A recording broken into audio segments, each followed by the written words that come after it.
Here we go, Sports by the Book special. The time is now deep diving into these playoff teams, both for the NFL and the CFP, and we have the perfect guest joining us here on Sports by the Book. I'm Alex White, alongside Chris Andrews, Sportsbook Director here at the South Point SBC Hall of Fame, one of the best in the business. And joining us, Chris, Ed Feng from the Power Rank, who you highly respect, and you always say one of the smartest guys you know. One of the smartest guys in this business, one of the smartest guys I know anywhere, and a really good guy, too, by the way. We've been out to dinner a couple times, and always a good conversation and a lot of fun to be with Ed. And we're honored to have him on our show today. Ed, how has the season been treating you so far? And tell us a little bit about the Power Rank and how it got started. Well, my season's going much better with Chris Andrews sporting that Stanford shirt on there. In your honor, Ed, I had to do it. Yeah, appreciate it. Yeah. Hey, guys, thank you so much, Alex and Chris, for having me on. My name is Ed Feng. I run the Power Rank. It is a site for data-driven and smarter, particularly football betting analysis. And I do a lot of March Madness stuff as well. It all started with some mathematical methods that I've developed, and then, slowly figured out how to be a good bettor based on those methods. And I'm here to talk about what I have found. Well, we're looking forward to it. We want to start off with some of the teams that are at the top of your model for the NFL. And ironically, the Los Angeles Rams, not only the top of your model, but a lot of people's power ratings. So why do you think they are the best team in the league right now?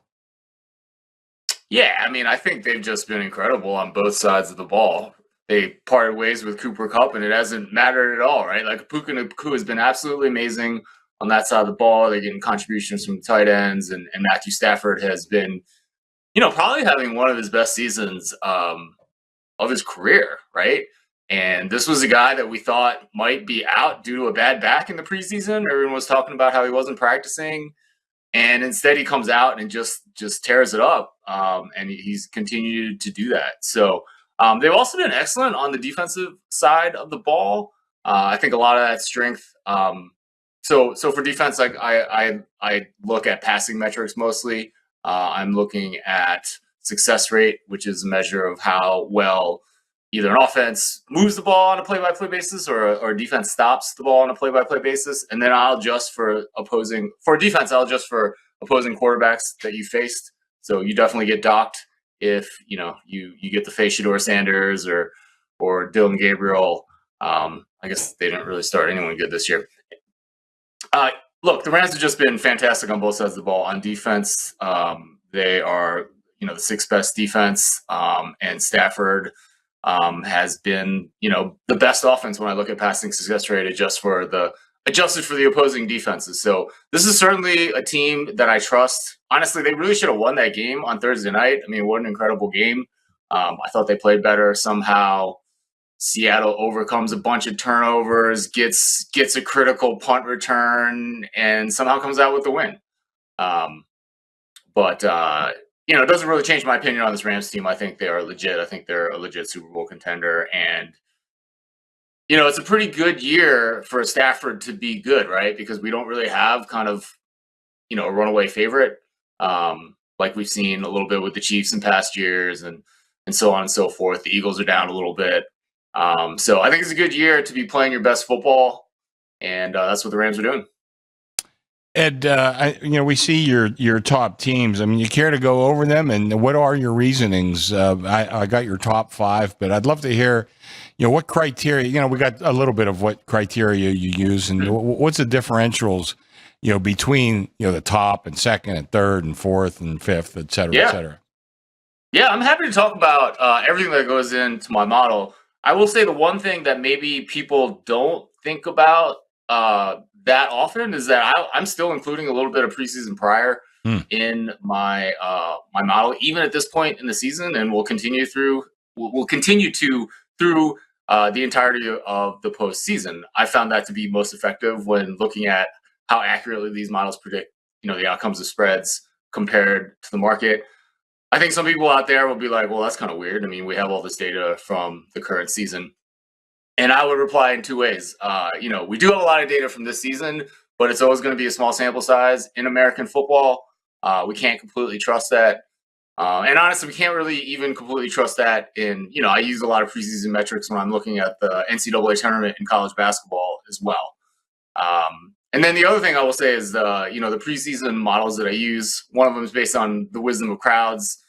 I look at like subjective power rankings and I aggregate them together from across the internet. I know how dumb that sounds, given my PhD background, but it works. It's remarkably effective. Both early, particularly early in the season, the model alone is something that I will absolutely look at the first 6 weeks of the season, and I will post that for members of my site. I also put that back up on my predictions page. Like I'll have my primary prediction, which combines preseason metrics and then obviously data from the current season, which gets most of the weight by this time in the season.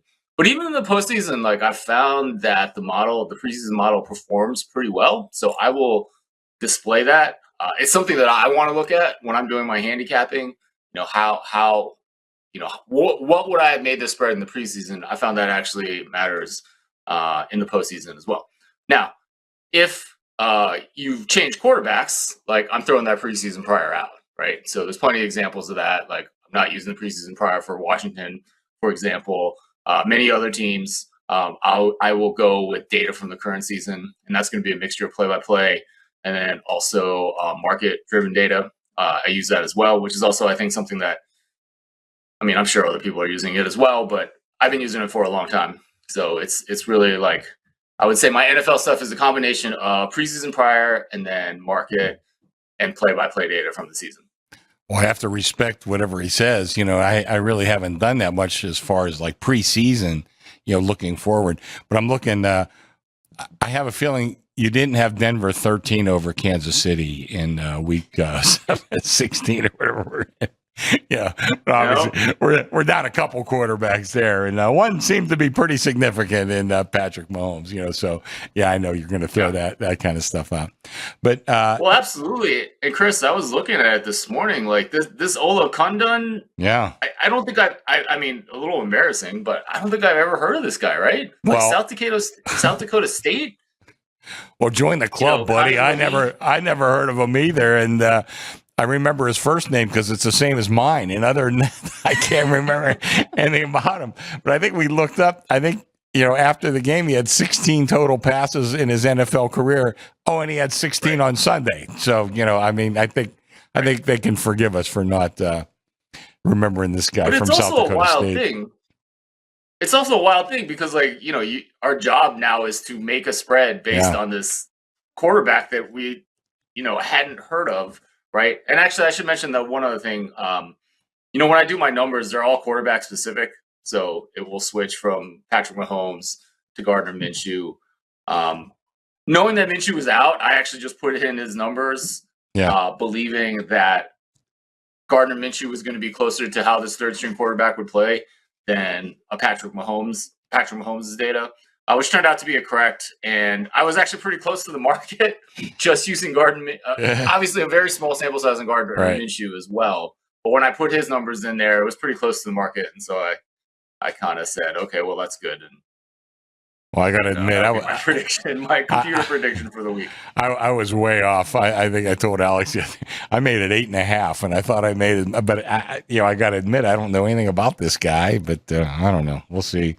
They didn't show me much on Sunday as far as desire and those kind of things, and it's hard to anticipate what a perennial contender, if not perennial champion, how they're going to respond once they're out of it and lose their leader. Right. So Well, and the tough thing is the Broncos aren't a team that really covers. That's the thing, yeah. These spreads, right? Yeah. I want to let's start right there with the AFC because we do have 5 teams who have already clinched, and I want to know if any of them are pretenders or if you like any of these teams moving forward with the Broncos, the Patriots, the Jags, the Chargers, and the Bills. So far, those are the 5 teams of the 7 that will be in the playoffs for the AFC. Yeah, let's talk about Denver. I think that Bo Nix has kind of had the most crazy up and down season. When I look at his passing numbers, I'm looking them up right now. So I actually have him below NFL average when I look at passing success rate adjusted for the defenses that he has faced. He has had some really good games. He actually has put up some stats, and unfortunately, I'm pretty sure I lost his under on season passing yards this past week because he had a pretty big game. But it's also like I don't really have a ton of trust in this offense. You guys talked about how they don't tend to cover, and that's because they don't tend to score a ton of points on average over the course of the year. And their defense is awesome, elite, and so you have to kind of respect them as a team. And I think this is a good team, but are they a 12-3 team? That is something that I definitely question. I would definitely put them more in the pretender category. What about the Patriots? And I know that you do have Drake May as one of your top 5 quarterbacks right now in the league. Yeah, so I was very low on the Patriots compared to consensus this preseason. I actually have a ticket for their under, which is clearly lost already in terms of win totals. And I think you really have to respect what Drake May is doing. Like, not only do I have him as the third best quarterback in terms of my adjusted passing success rate behind Stafford and Brock Purdy, but you really have to consider like who he's doing this with, right? He doesn't have Jamar Chase and T. Higgins out there. He's got Stephon Diggs and Kayshon Boutte and Hunter Henry. And he's making these guys look like legit above average NFL players. Look, I know Diggs has been that. It has been an elite receiver in the past, but like he's coming off that ACL, he's coming off that injury. I'm super impressed with what I've seen out of Drake May. He looks calm back there. He doesn't really get rushed by anything that's going on in the NFL in only his second year out there. The numbers back it up. I do think this is sustainable in particular because he doesn't have elite weapons out there. The other thing I like about this Patriots team is the defense. So they're not great in my passing numbers and, probably borderline bottom 10. But I think that does require context. Christian Gonzalez missed the first 3 games of the season. 2 of their worst performances of the year came in those first 3 games. There was a game against Geno Smith. There was a game against Tua Tagovailoa. I think if you looked at their pass defense over the second half of the season, which I have yet to do, but I will probably before the playoffs, I'm sure those numbers would look a lot better. I think they have talent in that secondary. I think they have talent on that defense. So I actually think this is a team that my numbers are underestimating a little bit. And, can they win the Super Bowl? We'll see. But I would put them more in the contender category than pretender. Any team that you're really high on from the AFC? Yeah, not really. I mean, I think it's kind of wide open. Again, we have Kansas City kind of falling out of things. I think there could be a lot of I just think we could see a lot of crazy things happen. Take a team like Baltimore. I'm pretty sure I gave you guys as my 4th best team in the NFL. Mm-hmm. And, I think that will be a surprise to some people. But look, I mean, I have them above average on both offense and defense. And, it's not like they've played the best this year. So when I just look at the data this year, they're about 1.5 points better than NFL average. That's not great. But when you combine that with some market data, when you combine that with the preseason prior, like I have them a lot higher because of that, right? So I have them about 4.5 points better than NFL average, which honestly is pretty low for being the 4th best team in my numbers. It kind of shows just the extra parity in the NFL this year. But Lamar Jackson has come back from the injury. He hasn't looked like his old self, particularly in terms of running the ball, but his passing numbers are just fine. Like, he's come a long way as a passer. He is, I think one of those quarterbacks that I think you can be relied on to consistently move the ball on a play-by-play basis better than the NFL average. And the defense is still pretty good, even though they've had their issues. They're above average in my numbers. We haven't quite seen it yet, like that team that was a Super Bowl favorite at the beginning of the year, but I wouldn't be shocked if we saw that team at some point. And I think, that could be like a surprise team for me that might make it out of the AFC if they get into the playoffs. Boy, better hurry. I mean, as far as them getting back to where they should be, You only got a couple games left. But Ed, do you see any real value in the futures with any of these teams that you're looking at?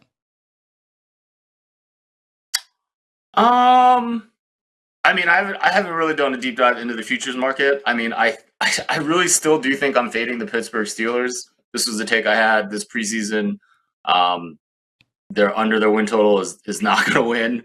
But this is a team that's just had an incredible record in one-score games since Ben Roethlisberger retired. I think they're winning close to 70% of those games. You expect a huge random element in one-score games. You expect that kind of record to progress close to 500. And I definitely think quarterback and coaching matters in winning more one-score games than you're supposed to. But when you just look at the results for the Steelers, right, like getting that offensive pass interference at Detroit this past week, which was the right call, but and I do think Pittsburgh outplayed Detroit. I'm not trying to diminish how they played, but like that's just the kind of play that you don't really have control over as head coach Mike Tomlin, right? So I think I'm still for fading Pittsburgh because I just don't think the team is particularly good. I think we kind of saw that in the numbers that you posted, right? Like they're not exactly high on the list to make the Super Bowl out of the AFC. No, they're definitely not. And that leads me to my next question. How much does coaching influence your numbers, or do you just let the numbers speak for themselves? I personally let the numbers speak for themselves. I know a lot of people have been kind of figuring out coaching metrics, and I think that's an interesting thing to do. I'm just not sure how you do it because you kind of have to figure out a baseline for the talent of your players. And I would guess that the talent of your players is mostly driving your performance. So how do you tease out a little bit of, say a defensive coordinator's abilities or Mike Tomlin's maybe an exception, right? Because he has won a ton of games. He has won a ton of games without Ben Roethlisberger and like a revolving door of mediocrity at the quarterback position. I don't think that's all luck. But how do you quantify that? That's tough. I don't know how to do it, Chris. Let's leave it at that. Yeah, I'm with you. I mean, I try to look at coaching, and I think it's more like, let's see how they do in the field of play. I mean, there's certain guys I love, but Liam Cohen, let's say. I mean, yeah, all of a sudden they're playing great football, and I think he has a lot to do with it. But I'm looking at my numbers, and he's produced, and I can't take it any further than that, really. But I mean, it probably goes. I don't mean to speak for you, Ed, but it maybe goes into some of your preseason modeling when you're looking at some of these guys and coordinators and that sort of thing.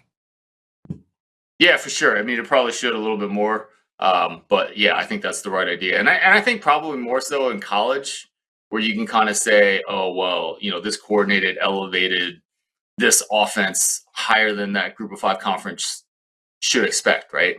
It's a little bit easier there. But again, something that I haven't really worked on it deeply. So, yeah, I'm looking at your list too, Ed, of your top 5 teams. You have the Packers way up there.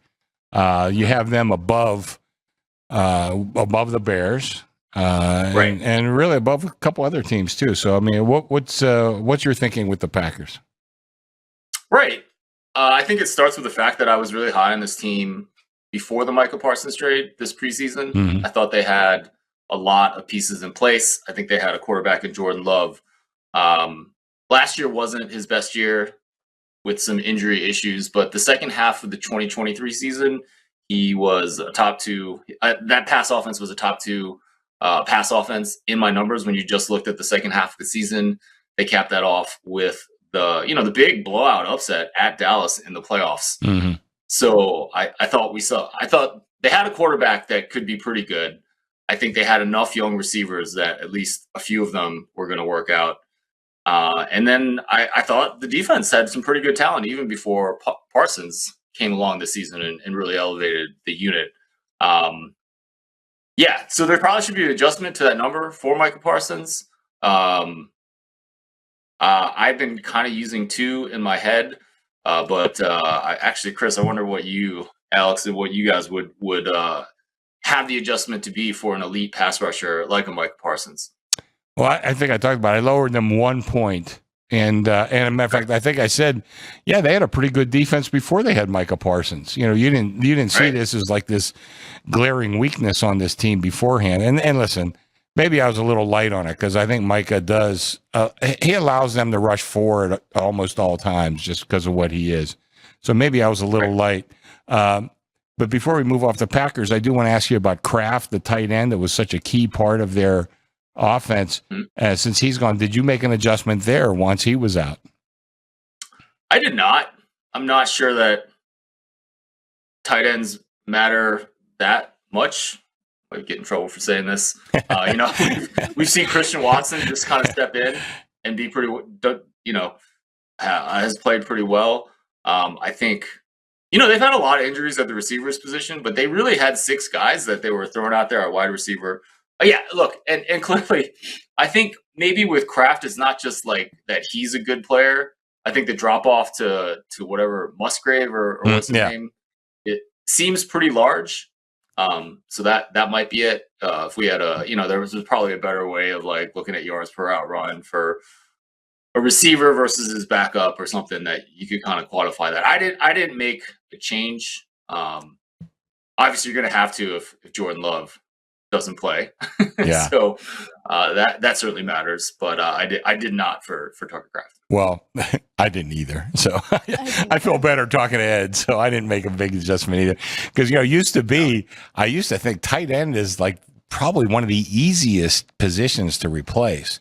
Now, football has kind of evolved in the last couple of years. And, there's a lot of tight ends doing some great things. And we hear about 13 personnel where you got 3 tight ends on the field. We're seeing a lot more in that nationally than we did, years ago. But I'm kind of with that. I did not make an adjustment there. But again, I'm just I let the numbers speak for themselves. And if it was a serious drop off, which I really didn't see, if it was a serious drop off, I would have adjusted at that point. I'm curious from Ed, what do you do for home field? Because you talked about the AFC kind of being wide open. I think everybody can agree with that. But the NFC is coming down to the wire here, and home field might mean a lot in this conference. Yeah, for sure. I can give you what I use. So I've found that there's kind of a statistical difference between in-division and out-of-division home field. So the beginning of the year, I was using 1.4 for in-division and 1.9 for out-of-division games. And then... So that's kind of what I use. It updates, so I could run a command on my computer and figure out what it's been, but it's going to be close to that. And then while I'm talking about the other thing I use in my model, I use about a half point if a team is coming off a bye while the other team wasn't played last week. So I'll use that, and then I will also multiply by about. I will make home field about 40% bigger in the playoffs because that's what we've seen, I think, not just in the NFL, but in the NBA as well. Get about a 40% jump. So that's why when you have, when we used to have like the top two seeds coming off a bye at home, you saw some pretty big spreads in those games. Now we just have one, so it's a little bit less, but yeah, the home field has been decreasing in every single sport, and those are the numbers that I'm using right now. And I was looking at your quarterback numbers too. I want to get back to that for a second. You have Sam Darnold rated up pretty high, because a lot of guys don't, and I'm wondering what your thinking is on Sam. Yeah. Yeah, those are the numbers speaking for themselves, right? So taking adjusted success rate, adjusting for opposing defenses, and that's what those numbers are. Let me look real quick. He's actually a little bit higher in terms of yards per pass attempt, adjusted for opposing defenses. So in that, I actually have him second in the league, like just a tick behind Stafford. And he's been super efficient with JSN this year in that offense. He kind of got fixed last year, right? And then kind of had 2 bad games with Minnesota, and they didn't want to go with him, which I pretty sure they regret, and he's come to Seattle and I would think, yeah, and done pretty well. So yeah, so there's a lot of guys that don't think Darnold's that great. I think that's kind of interesting. Yeah, we, again, I talk to a lot of people, see a lot of bettors, and I try to talk to as many guys as I can. Yeah, I was. They don't have them nearly as high as you do, and I think turnovers is one of the things, and I think a lot of it is also just confidence.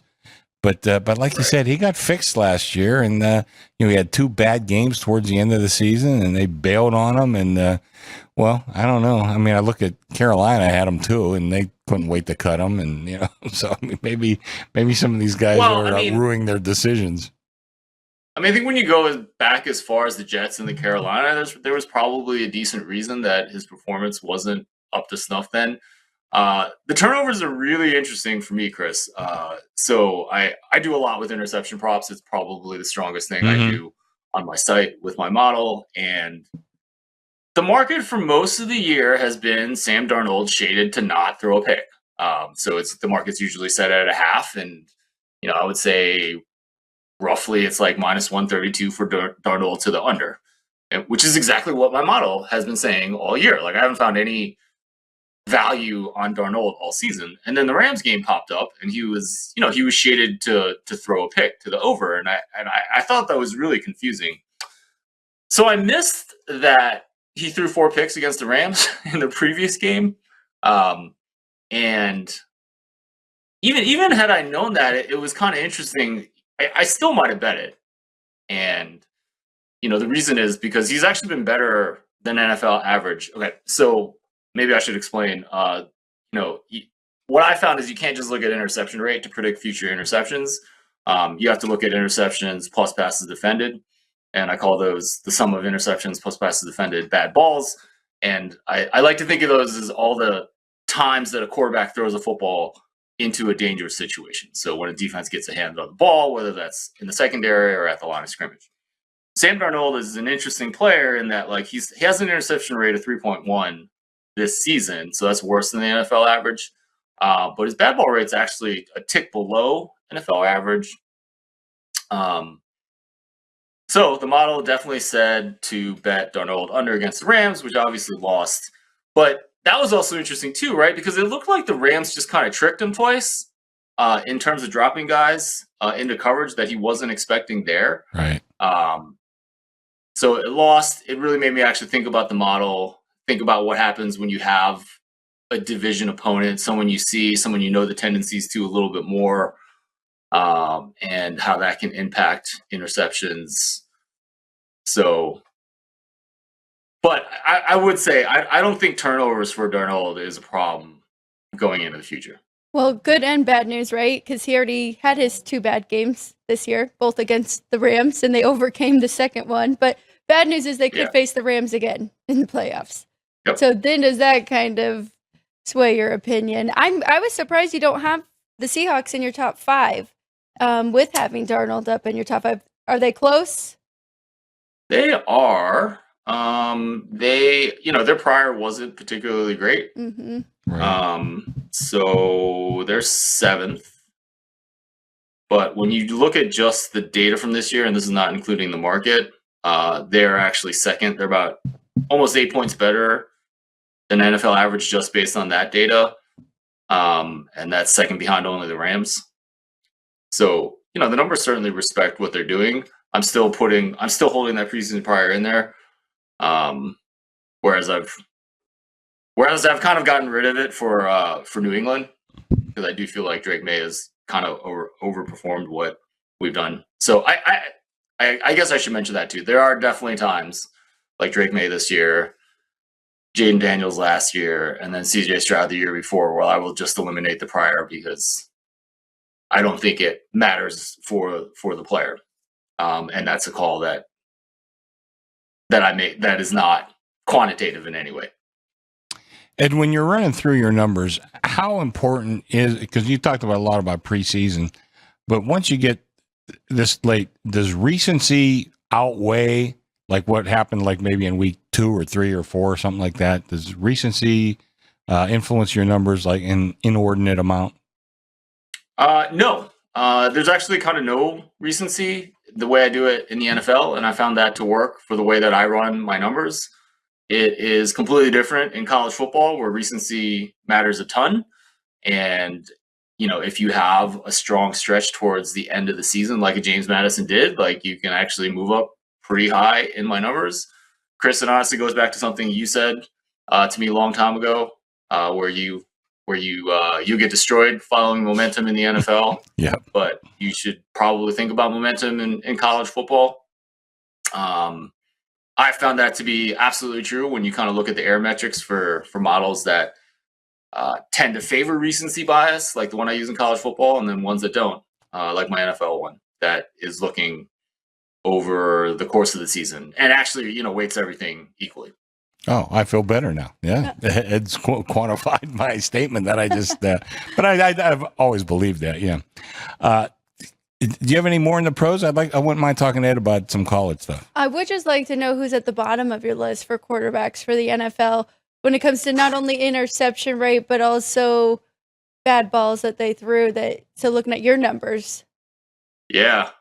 Let's just talk about bad balls real quick. I think let me look where I have it currently, but I think it'd be a little bit surprising that Dak.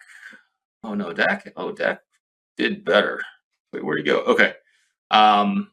So Dak was pretty close to the bottom of the NFL in terms of bad ball rate, not just a couple of weeks ago. It looks like he's actually gotten a lot better in the last couple of games.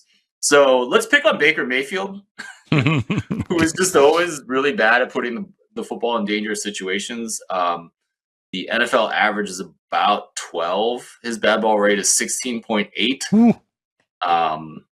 The only guys with over 100 attempts that are doing worse are Shedeur Sanders and J.J. McCarthy. Oh, and Jake Browning. Jake Browning was bad. Yeah. So Baker is, Baker is one. And plus, he's got a below average NFL interception rate. So betting on Baker to throw a pick every week has been a weekly ritual on my site. And then, I don't know, who else can we pick on? Let's see. Amongst active starters, Gardner Minshew's not an active starter. Brady Cook. So the NFL average success rate is about 43%. After I make adjustments for Brady Cook, he's at 27. Pretty awful. Shedeur Sanders at 31%. It's also pretty bad. I think the Sanders thing is kind of interesting because, he came in, he looked good on the field in that first game, and everyone was like, oh, he's good. And I went through the numbers. I was like, well, he had a 20% success rate and just managed to break off 2 big plays, one of which was on a dump off. Mm-hmm. He got better over the next couple games, and then I think did kind of hoard against Buffalo. I actually haven't looked it up, but it must have been hoard because, over 182 pass attempts. Being expected to throw for 31% or that far below NFL average is not good. But it seems like he's locked up the starting position, at least for the last 2 games. Oh, yeah, yes. And I feel like he's at least going to get a look to earn that position for next year. But at least by success rate, it looks pretty bad. Well, I didn't think much of Dylan Gabriel. Well, I admit I have a bias towards small quarterbacks. Let me ask you about one small quarterback that I've been picking on since he got drafted. And our good friend Gil told me I sound like a knuckle dragger because I was knocking him. Kyler Murray. What kind of numbers do you have for him? Yeah, I definitely had Kyler Murray below NFL average this year. And Jacoby Brissett has come in and been above NFL average. So Murray clearly gives you a lot with your legs. But the numbers were bad on Murray. And he did get benched, right? They're kind of saying it's an injury, but this is a legit benching. Mm-hmm. Yeah. Well, he's not going to be in Arizona next year.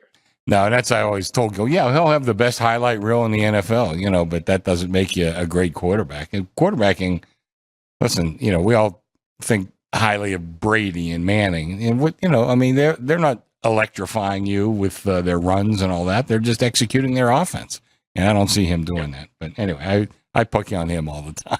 So No, I would agree with that. Like, I think, Chris, like I actually would love to qualify this in the offseason, but I think there's like this massive quarterbacks that if you just let them play for 10 seasons, they would be NFL average, whether you looked at yards per pass attempt or success rate or whatever. There's just a ton of them that would be in average. And there's only a couple of them that are consistently above average, Mahomes and obviously the Bradys and the Mannings of the world. But which is kind of interesting to me, Chris, is that like these average guys can have like half a season or a full season where they look phenomenal. They look like one of the best in the league for a while. I think we saw that with Baker Mayfield last year. I think we saw that with Daniel Jones for 8 games this year. So you can have these guys that that statistically, if you left them in the league for 10 years, they would just be average. But they can really bust out for, at least 10 games. And I think the thing is not to get too enamored with that and know, are you running out to sign Daniel Jones? Even if you didn't have the Achilles, would you run out to sign Daniel Jones for next year? I wouldn't. Yeah, I wouldn't either. Yeah, I mean, he was good, and I think Shane Steichen had a lot to do with that, about just finding what he did best and accentuating that in their offense. So I would agree with that too. Well, and Ed kind of said a perfect 8 good games this year, and then we saw that at one point in time in New York, right? And that's what got him paid. Yeah. And then went back to average, if not below average, and then switched spots. Yeah. Even before that, he had the other injury in his tibia or whatever it was. But we could see him fading a little bit in those last couple of games before the Achilles injury. Well, let's dive into some. And then also, like with the Colts too, it was kind of interesting to see the emergence of kind of Alec Pierce this year, really kind of take a step up from where he had been last year, and then bringing in Tyler Warren as well, who I think is I think he's a complete difference maker. Mm-hmm. I mean, we talked about how tight ends don't matter, but I think he made a difference with this offense. And then I think his absence at Penn State sunk Drew Aller this year, or was part of it. Yeah, I think there's a lot of issues with Penn State, but Tyler Warren was their go-to guy, and he was. He probably did make Aller a much better quarterback, and probably made Daniel Jones a much better quarterback. My Tyler Warren Rookie of the Year is not live. Couple more quarterbacks really quick before we go to college, because our crew asked about Jaden Daniels for the season, of course, before he got injured, and if his numbers were drastic from last year, what we saw from him. Yeah, I don't remember. Let me look.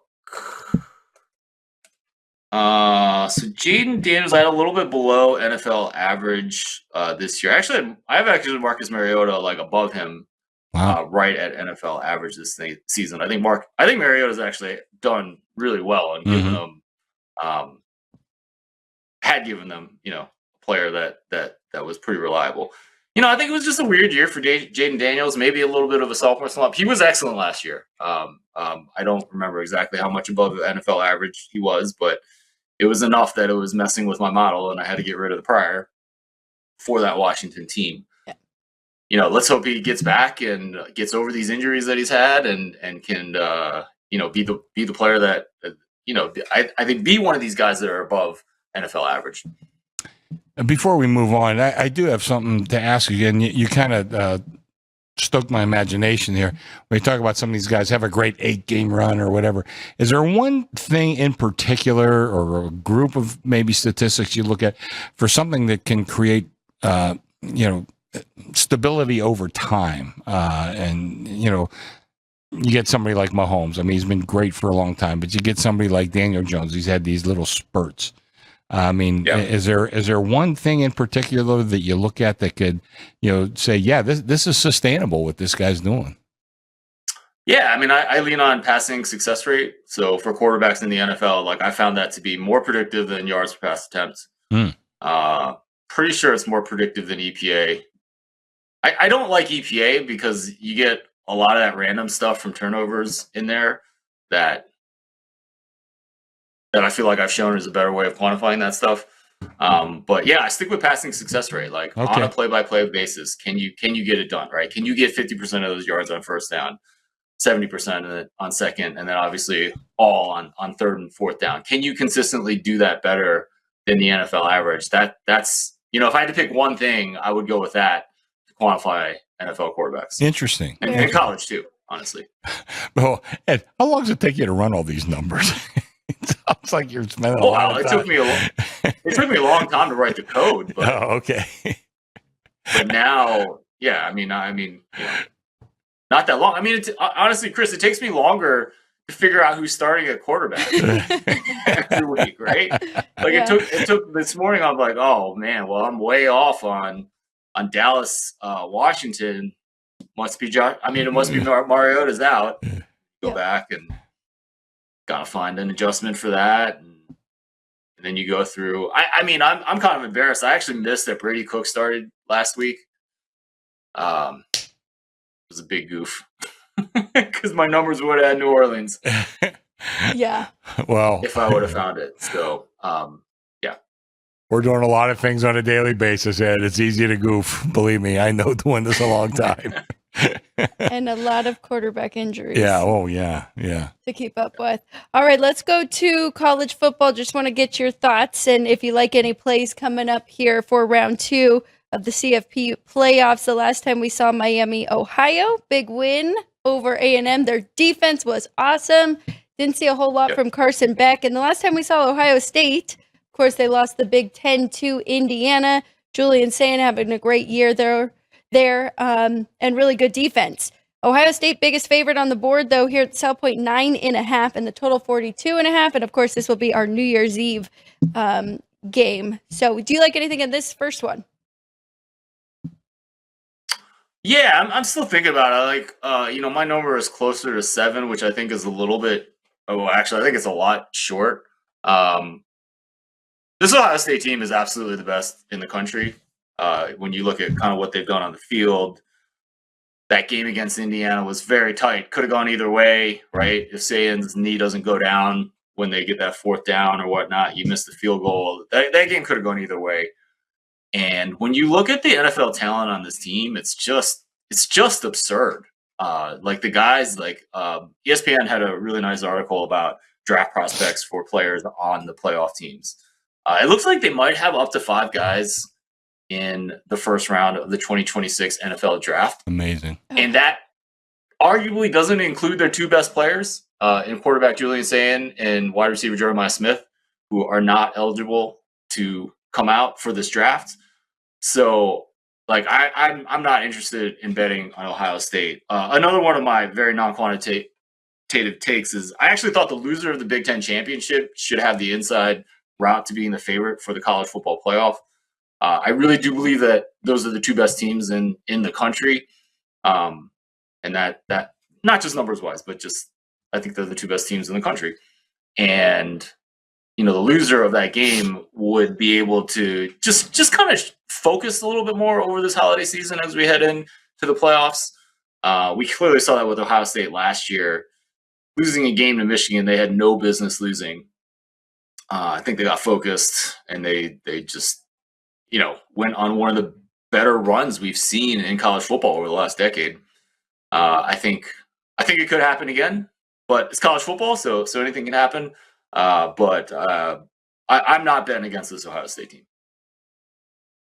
I think Chris and I are both in agreement with you with Ohio State 1, Indiana 2.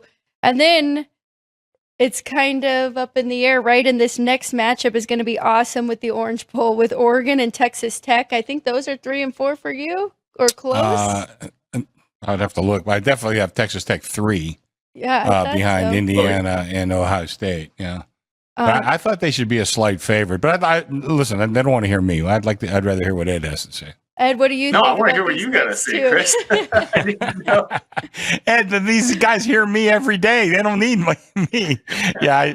Okay. Just very briefly, I got Texas Tech. I thought they should be about 1.5 myself. And I don't know if that's enough to play if you're getting 1.5 instead of laying 1.5. But I said on the show, I said, if I was out there, I'd probably be looking to bet Texas Tech on a money line, try to find, maybe 110 or 115, whatever you could find. That's where I would see a little bit of value. Yeah, I mean, my numbers have Oregon by about 2.5 in this game. I think that's right. I think Oregon's the better team. I think Dan Lanning is like if I were an athletic director and I could get one guy out there right now, I would probably try to go get Dan Lanning simply because he's young and he's had this incredible Oregon program. He's just running a great program up there. So I think they're really good. Texas Tech obviously had a great season with this plan of using the last kind of Wild West NIL season to really pay players, and it's worked. Yeah. They're a really good football team. Their defense is incredible. It is interesting that the quarterback, Baron Morton, is playing on the same kind of fracture that Daniel Jones was playing on. He's been playing on that for like the last month, which I find crazy that we're just playing on broken legs these days. I really hope that he does not rip his Achilles in this first game. I think it's been a while, right? So, maybe that fracture of your fibula, heals when you have an extra couple weeks like he's had since the Big 12 championship game. But I would love to see a really competitive game between what I think are two really, really good teams. I think Oregon's slightly better, but there's no reason Texas Tech, especially if they can break some explosive plays on the ground, there's no reason that they can't win this game. I think we will get a pretty good matchup there. 9 a.m. Pacific time slate there, noon Eastern time for that matchup, which is the Orange Bowl. Let's go to the Rose Bowl here. In this one, I know that you do really like a bet in Indiana, 6.5-point favorite over Alabama, who was pretty fortunate, but you got to give them credit. Come from behind win over Oklahoma, total 49. Looks like Chris and company might have moved to 7 here on the Hoosiers, who you said is the second best team in the country. Right. Look, I would be shocked if this closed at 7. I think it's going to go to 7.5 or more. I have it at 11. I know there's 6.5s out there. I would go bet that. I just don't think this is an elite Alabama team. They had the opening week loss to Florida State, and they actually looked better towards the first part of the season. They beat Georgia, had what ends up being a very nice win over Vandy, that we now consider a very good win. But then, they really kind of, I think they kind of struggled, like close games against Missouri and South Carolina, the Iron Bowl against not a good Auburn team was close. And then they get destroyed by Georgia again in the rematch, which didn't really surprise me at all. And then getting gifted, look, they won by 10 points at Oklahoma in the rematch. Those two games were kind of interesting because Alabama should have never lost the first one. Ty Simpson threw a pick 6 that really tipped that game. There was a couple other turnovers. Like basically Alabama got all their points. Sorry. Oklahoma got all their points off of Alabama turnovers, right? All 17 of them. Really couldn't do anything on offense. And then, this last game was pretty close, when you looked at the underlying metrics. And I do wonder, like, what that game looks like if they don't get that pick 6 off of Mateer towards the end of the first half that puts them level going into halftime, right? So I think this Alabama team is good. I don't think they're great. I don't think they're elite. And I think they are facing an elite team. They are facing, the Heisman winner and probably the first pick in the next NFL draft. So I like Indiana in this game. Very good. I like that. Last one, just your thoughts quickly, if you like anything here. Another rematch with Ole Miss and Georgia. Georgia's 6.5, total 56.5. Of course, no Lane Kiffin, but they got through Tulane. But we did see some flaws. They definitely gave up a lot of yards to Tulane in that one. So, anything you like in this one? Yeah, I think this number is about right. I wouldn't bet it if or anywhere in this region. Ole Miss, the thing about Ole Miss is like the team last year was a lot better by my numbers than the one this year. Like they put 8 guys in the NFL draft. They had a bunch of first rounders like Jackson Dart. They were just kind of unfortunate to lose 3 games, a couple of them which were close, and not make that playoff last year.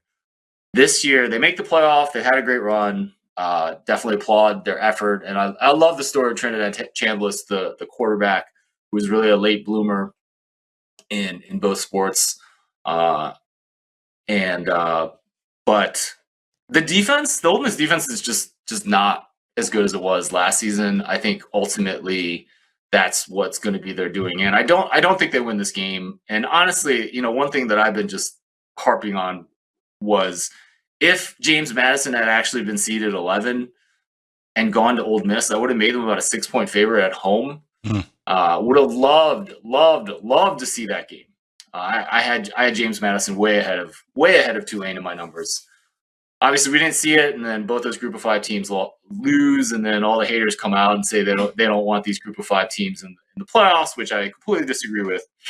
But I do think this Ole Miss team is vulnerable. I don't think Georgia's as good as everyone else thinks they are, but they'll definitely. I think they get past this game, and then we'll see how they do in the semis. I'm kind of with that. I hate to say I made them 5 over Mississippi. I don't know if that's enough for me to get the bet on Mississippi, but I did have that a little lower. I'm not super high on this Georgia team either. My first thought would be Ole Miss first half, because the only thing that's keeping me off of been taking the 6.5, because I'm with you guys too, but it's Kirby Smart halftime, right? And making those adjustments, and now they don't have Lane Kiffin, so that would throw me off a little bit. Full game, but 3.5 you can get for that first half for Mississippi State to keep it close. But we'll see. We have plenty of time to dive into these a little bit more, right, before we get here in another week or so. I think that's unless you have one more question. I did have something I want to run by Ed, and I don't want to take your whole afternoon, but I did something, and I brought it up on our show the other day about these. I was looking at quarterbacks. These are quarterbacks who were drafted in the first round from 2000 on from non-Power 5 schools. Okay, and I ran the list. So from 2000, you had Dante Culpepper at UCF, who was not, at Power 5 at the time. David Carr from Fresno. Byron Leftwich, Marshall. Kyle Bowler, Cal, they're Power 5, but, since you're a Stanford guy, you don't mind me putting them in that lower group. You had Ben Roethlisberger from Miami O, Flacco from Delaware, Blake Bortles, again, UCF, Carson Wentz, North Dakota State, Paxton Lynch, Memphis, Josh Allen, Wyoming, Jordan Love, Utah State. Now, since that time, that seems to be like the marcation right there, the demarcation. Any of these other quarterbacks are all from Power 5 schools. So what I'm looking at are all these quarterbacks who they were certainly elite in college. Forget their pros, what they did in the pros, Paxton Lynch or whoever. But they were obviously elite in college, enough to get them enough to be a first-round draft choice. Have we seen the last of those? And is the quarterback just the tip of the iceberg? I mean, I'm not going to go through and do every offensive tackle and every linebacker and every safety and all that. But is that an indication that these? And I have a feeling you're going to disagree. Not that I'm agreeing or disagreeing. I just want to know.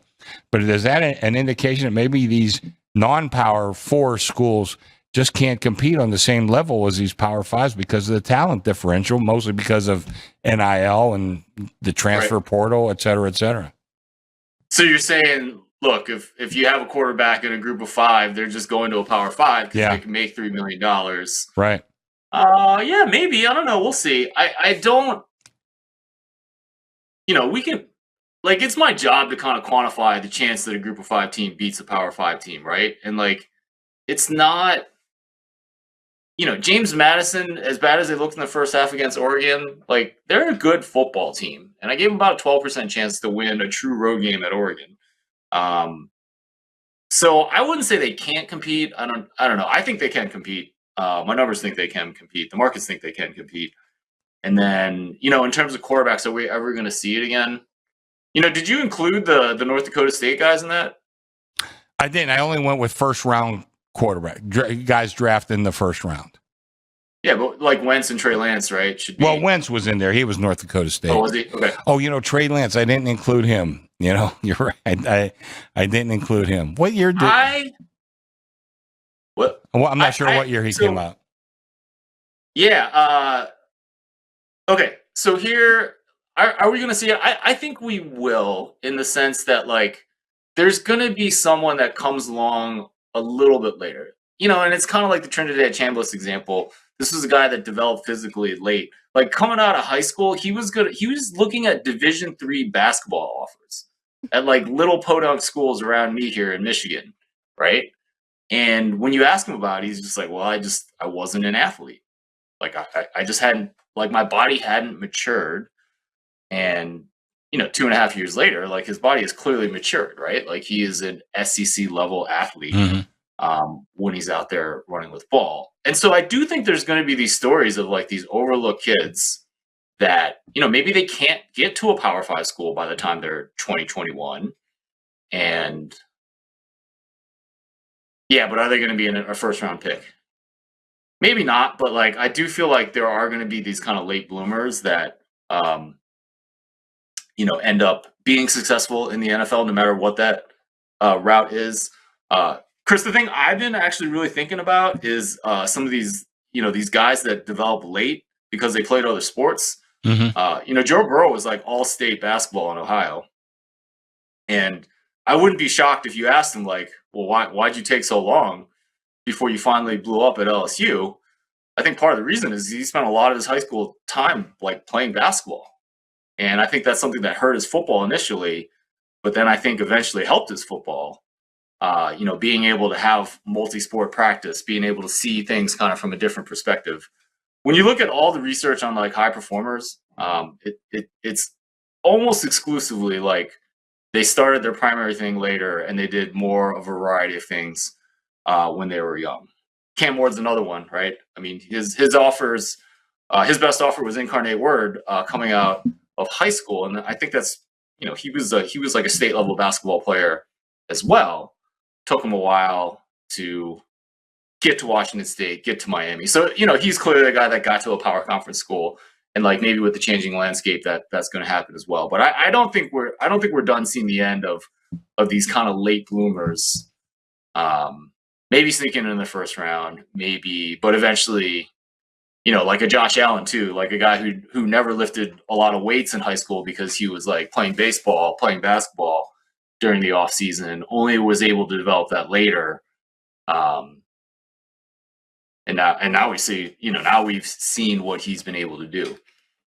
So, and even Mahomes was somewhat of a late bloomer in the sense that like, he wasn't the overall number one pick heading in the league. Like took a while to develop at Texas Tech as well. So I think it's super interesting. And then the counter example is like, Caleb Williams has done nothing but play football. Yeah. So we'll see. There's that answer. Yeah. We'll see. Yeah. Well, we'll see how it all turns out. Yeah, I'm not it's high just on Caleb. Yeah, I kind of picked that up.